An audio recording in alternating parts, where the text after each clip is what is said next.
to the garage, where today I thought it'd be a nice thing to go through the MG that we've got and take it out for a spin and just essentially give you well, an overview of what I think of the car, really. My waistline's not as trim as it used to be, and with these harnesses it can be a bit of a palaver, so bear with. Already don't feel like I'm going to fit in this. You can imagine, hit the track, this can be somewhat of a nightmare.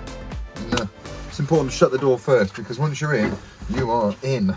It's very embarrassing if you've got to call over one of the marshals to shut your door for you, but we made it. We are in. That is easy as that. Oh, I think I made that look easy. Yeah. Oh well. All right, let's get out and give it a spin then. Lovely. Just to give you a quick overview of the MG, so if you haven't watched the intro video, then I'll just recap it for you anyway. Greg and I bought this car about 3 years ago now. It's a bog standard car with the idea to do some track days in it. So we set it out on its first day. It had nothing but pads in it, sort of, I think it was EBC yellow stuff pads. And to be honest, we fell in love with the car straight away. It was a blast to drive anyway.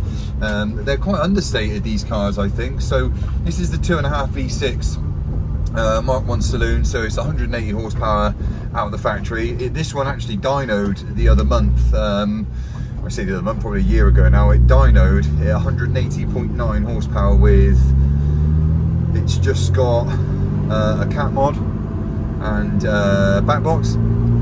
So the secondary cat's been removed, primary cat's in, and it's just got a back box and some rather impressive figures, given that it's 21 years old now, so she's legal to drink in America, this one.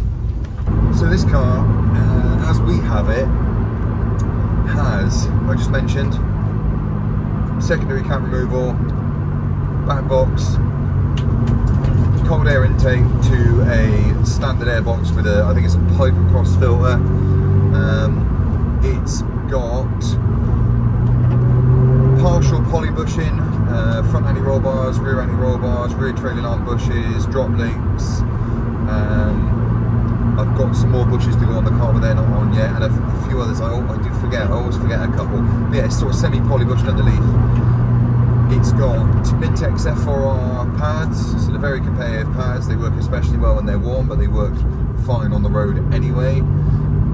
It's got gas adjustable coilovers, which is why I'm able to drive it on the road and on the track within the same breath, really, because the rebound and everything's adjustable on this little twizzle knob there. So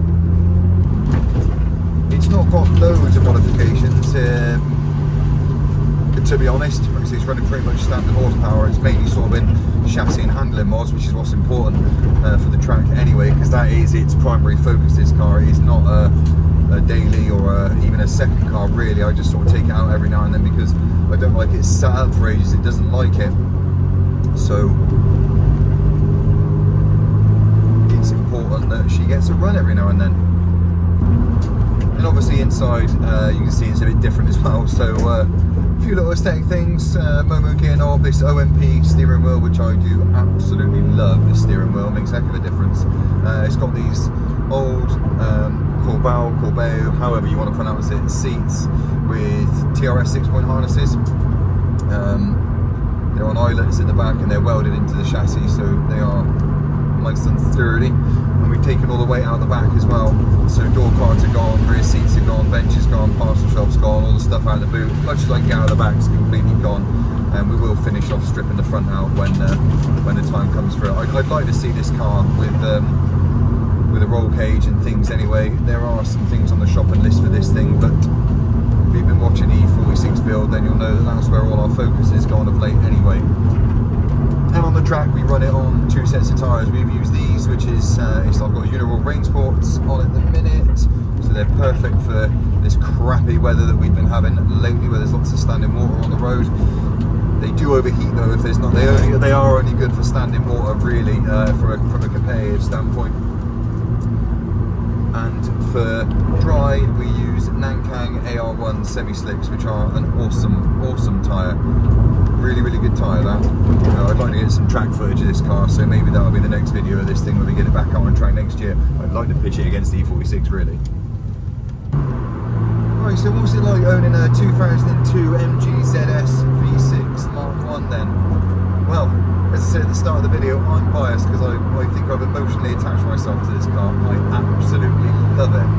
But I'll justify that because the car is great. It's an awesome car out of the box. They're really good fun. The chassis is actually really very well put together. I guess that's thanks to Honda and the amalgamation of things there. But even Tiff Nadell said that it was an impressive chassis, and he's not wrong, obviously. But yeah, they are good fun. The car doesn't weigh very much, so it's nice and throwable, especially with the mods that we've done on it. The MG itself is a brand, I guess, from this era. Aren't the most difficult things to own, but they aren't the easiest in the sense that if you aim on keeping one a standard one, if you want to sort of keep one as a collector, as it were, because they are going up in value, and I think one day they will be worth, you know, a nice bit of change.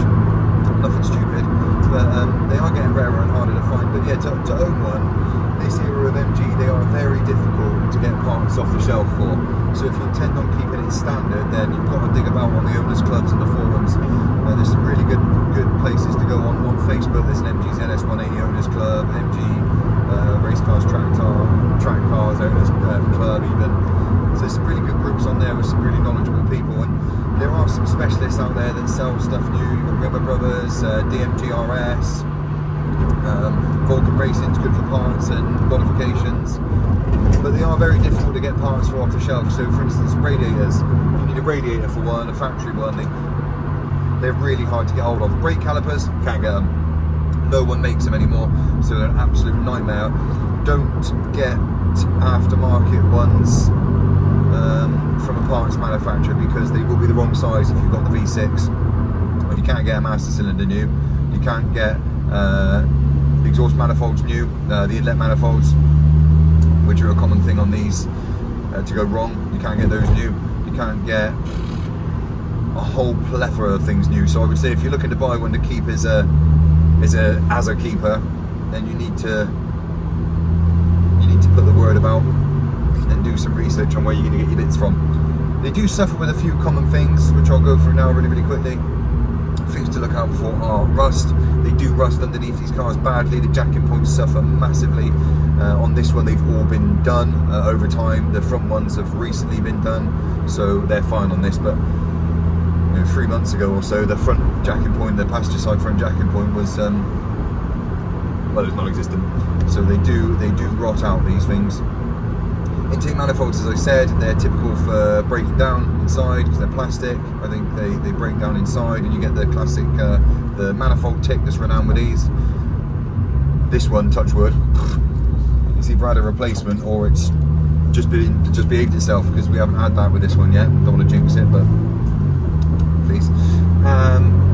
VIS motors, they're another common thing. You can get those off the shelf at DMG RS. I think there's a guy online somewhere, if you draw Facebook or ask in the groups, that does uprated ones, uprated internals, because they're little nylon gears and stuff internally, I believe, and they do, it's those two black boxes on the engine there. I'll pull up the clip now. They are prone to breakdown and failure over time, and they control the camshaft, I think, essentially. So you get it on these under load, you get a bit of a lift at 3-ish thousand, then you get another lift at about 5-ish thousand, I think, from memory, and they are what controls that. So those two motors there, they're not very expensive. I think new they're about £100 for the set, so not very expensive. They are, this one, or I say this one in particular, I've always had a problem with the brakes on this one up until very recently. So it was an absolute woe of mine, the braking system on this car, and when I so nearly got to the point where I thought I'm either going to sell the car to someone because I can't sort it out, or I'm just going to rip all the ABS out, which people will still suggest is what to do if you're using it comparatively anyway, because the braking system's a sod on this thing. If you get air in it, once there's air in the bloody thing, it's so hard to get out. It's all over the internet. They're a bastard to bleed anyway, and we ended up, after going through 4 or 5 master cylinders because we couldn't peg it down to anything else. I've replaced the servo on this, the master cylinder, several times. I've replaced brake lines. I've replaced all 4 calipers, and there was still no feel for the pedals, there was loads of travel from the pedals, so it was like there was air in it. It was horrendous and very unsettling trying to use it on the track like that. And it turned out that there was air stuck in the ABS unit. So one of the mechanics at work, Jonas, managed to get the ABS unit bled to a degree where I got the pedal back. So big thanks to Jonas for that, because no one could bloody sort it out, and it was just making me slowly fall out of love with the car, just because I couldn't get the brakes right. Quite a fundamental thing, working brakes, so I haven't really had any other problems with the car, to be honest. This one has always held temperature super well, even comparatively. Don't get me wrong, on the track during the height of the summer last year, it was, the temperature gauge always sits just a small notch under the halfway mark, always has. And like I say, summer last year, when we were giving it some proper abuse around the track, sort of a full-on day, better small breaks in between, the temperature was creeping up sort of between the half and the 3/4 mark. Since that, I did a cooling system flush, and to be honest, everything's been absolutely fine since that. So I would say this one, under normal use, it would have been fine. But it's been great since, and with this one being a track car, the aircon's been deleted, and I have drilled some holes in the front bumper just to aid cooling. So this one holds temperature really, really well. Never had a head gasket issue or anything like that. We have had to do a clutch on the car when we bought it. The clutch was very aggressive, just sort of off the floor, so it needed a clutch. We've done that. A common thing with these is the slave cylinder. A lot of people switch to the Sheddist slave cylinder kit, which just comes with a much stronger bracket. So the bracket on the standard ones bends after use because it's not very strong, and what that does is stop. I believe it stops or it intrudes on how the clutch actually engages. It causes premature wear and failure. Correct me if I'm wrong. So the Sheddist clutch kit is a common and sensible upgrade. One we're actually yet to do on this. I've got a Sheddist clutch kit I bought, but I can't find the bracket. And we've had to do cam belts on this, and that is a sod actually. At the point we had to do that, it nearly wrote the car off, because when we had this car a few years ago, it wasn't worth very much money. It was probably worth about £1,000, and I think the cam belt kit and the clutch kit together cost us £1,000 anyway. So we were at that point like, do we sell on for? Do we just sell it on and start again with something else? I'm so glad we didn't. I'm so glad we didn't. But yeah, we had to have the cam belts done, and they're a bugger essentially. I think because there's four on this. Correct me if I'm wrong. But yeah, it's just with the way the engine is crammed in there and set in there, it's just a shit to do. So yeah, if you're looking to buy one, just decided to get those done, and I think they're due, I want to say, every 4 years. Again, correct me if I'm wrong, or check it out before you buy one. And that's it really, I think, with this, problem-wise. So I wouldn't even say problem-wise, just maintenance. It is 21 years old, so embarking on a journey with a 21-year-old car of any sorts is going to cause you to do preventative maintenance, or required maintenance. I mean, just take a look at the E46. God, the money we've spent on that just doing precautionary stuff, unnecessary stuff. But yeah, it's been around the track 10 or 11 times, I reckon. It's been absolutely thrashed to within an inch of its life, or inch of our ability. It's never broke down on a track day. It's never broke down outside of a track day. It's mustard, this thing. I absolutely love it. So I can't join the crowd that would say MGs are unreliable and overheat and this, that and the other, because this one hasn't. It's been good as gold, and I've built up so much trust with this car now. I'm more than happy to turn up to the track, do some preliminary checks, turn up to the track and give it hell once it's warm. I don't even think twice about it. And you know what? She loads up on the transporter after every day and she's ready to do another one. Also, it's nicely set up well, this thing. So as I said, it's built for fun and track use, this thing. It's not a road car in my eyes. And it has been set up well. It does handle the track really, really well. It does surprise some people, not because it's the fastest thing in the world, and it genuinely isn't, but it's more capable than you'd think. It's more capable than you'd think. The sort of cars it keeps up with, is testament to this car, really. I'd love to say it's purely me, but it's not. I have to put a lot of it down to the car, absolutely. She's just spot on. It handles so well. With the modifications that we've got, there's very limited body roll, the chassis is nice and tight, so it grips awesomely well, it stops really well, it handles really, really well. I would love a limited slip diff and shorter final drive in this, just because it on the home straight at Coombe, it barely gets into fifth, and once it's in fifth, it doesn't really pull much more speed up the hill, the little hill there. And roll cage, but a nice mod, and a very inexpensive one is Skunk 2 camber arms for the front. So I believe they come off a DC2 Integra, and they're like 200 quid for the set, for the pair on the front, so you can get you can get adjustable camber. Then it does need to run some more negative camber, this thing. It's been set up for fast road track, but only within the limitations that the standard suspension setup in that sense gives you. So adjustable camber arms definitely need to do next. I just hope the quality of this video comes through in terms of the sound, because it is noisy in here. So what we've done to the car, like I said, we've abused it in the sense that you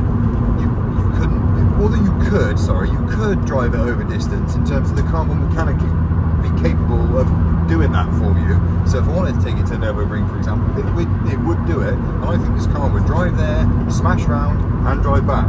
That's how much faith I've got in it. I do think it would do that, but I don't think it would be a very relaxing experience there and back. Easy does it, Squire. See if we can make her make some noise then.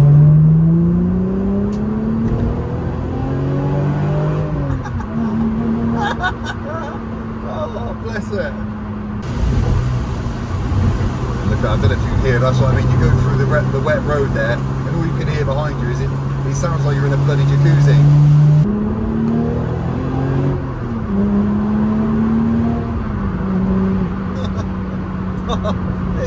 it makes me smile every single time. I love it, but it makes me sad at the same time, because I just want to be back on the track with the thing. God, I mean, we had unlimited track tokens. Oh, I was supposed to go right there. Never mind. Here we go, just checking it.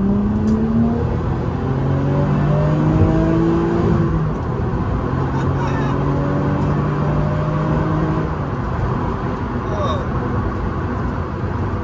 God, I love her, the little gem. How could you not?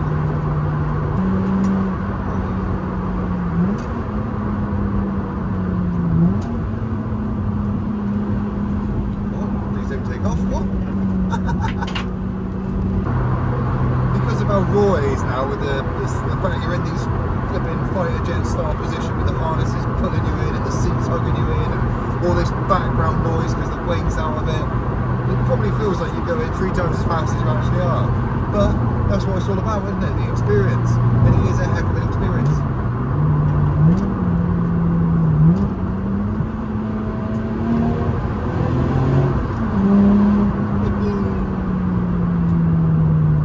Peppy?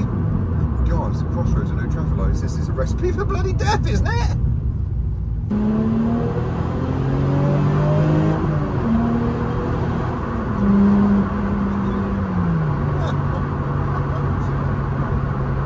You can see why we have so much fun on the track. God, just doing that all day. I love it. You want to do the pads, you want to do the fluid, and I promise you, even on road tyres, you will have fun in this car. You will absolutely have fun, and I think it will surprise you. And like I say, a couple of mods down the line, you've got a nicely put together little car. I think the spend on this car, I would say, is, well, they're now counting the tyres are not cheap. They're about 180 quid a tyre for this thing, because they're at a weird size. Not a weird size, 205, 45, 17, but it's more expensive than a 225, 45, 17 for the E46. The coilovers were 700 quid. We probably spent 500 quid on bushes, braided lines front and rear, 100 odd quid, and the pads were, I think they're just shy of £200 for the fronts. And I've got blue stuffs in the back which are a lot cheaper. So the seats I picked these up second hand. Make sure you get ones with side mounts, because these are base mount only, so I had to have custom seat frames made. That was an oversight from my point, so my bad. But yeah, it was 100 quid for the seats, 150 quid for the fabrication. The TRS harnesses, I think about 170 quid each. You've got a pair of them in here.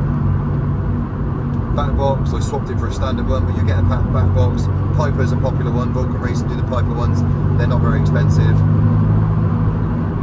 And yeah, to do the catwalk, you just need someone to fabricate it. And the geo cost, how much did I get the geo done for? I can't remember. Less than a couple hundred quid, I think. So it all set up and that. That makes a big difference. Oh my god, we're gonna get around here. Well, I don't know if you can see, but I've cocked that right up. Back we go. Squeaky brakes. Oh, the gear knob was 40 quid. And the steering wheel was 170. This car was corner weighted and geoed, as I mentioned, and it weighs, with the seats out as it is now, it weighs 1160 kilos with a person. So what's the maths on that? And the car was, well, so it was a lot cheaper than what you pick one up now for. So if you said a couple of grand, then you probably get one for a couple of grand with things like the Shedis clutch kit and the cam belts done, or recently-ish done. Depending what sort of one you want, if it's like a monogram or like a more collectible one in terms of the mileage and condition and stuff, you can pay 3, 4, 5 grand for those, and the monogram ones are even more money. I think that's right, monogram ones in the funny colours like the sunspot yellow and that. Call it a couple of grand, call it 1,500 quid, because I think for a couple of grand you'll get a nice one. It might even have some of the mods we've got on this on already. So 1,500 quid, suspension 700, that's 2,200 quid, bushes 500 quid, so that's 2,700 quid. Tyres, got 3.5 grand in total for tyres.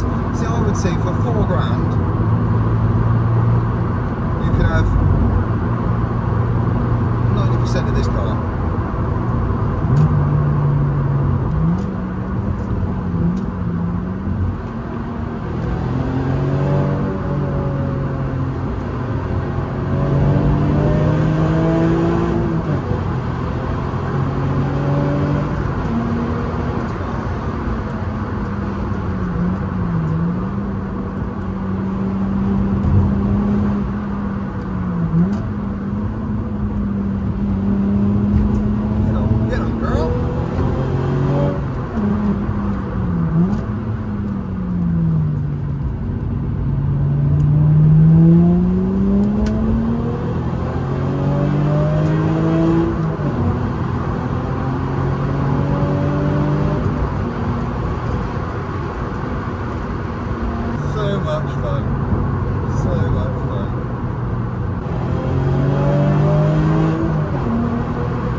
The other month, and when he pulled back in, he had the biggest grin on his face, and he said, "I take it all back,"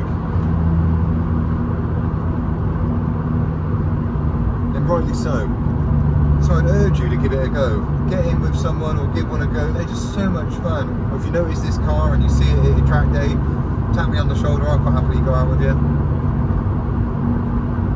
I like having people experience it from my eyes, really. Well, not my eyes, but those eyes, the passenger side there. Especially people that don't know about them or haven't really been in one, because, like I say, the feedback's always the same. But it's an impressive little car. Whether you like the look of it or not, it's up to you. I think it looks absolutely wicked. The main thing you have to consider with these cars is the availability of parts. So if you're gonna, it's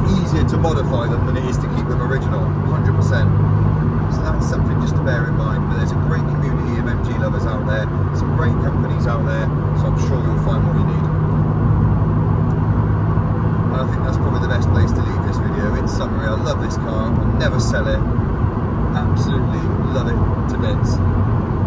And that, folks, is RMG ZS 180. So I'll bid you adieu, say thanks very much for watching. If you like the video, then please do like it, helps us out. If you want to see more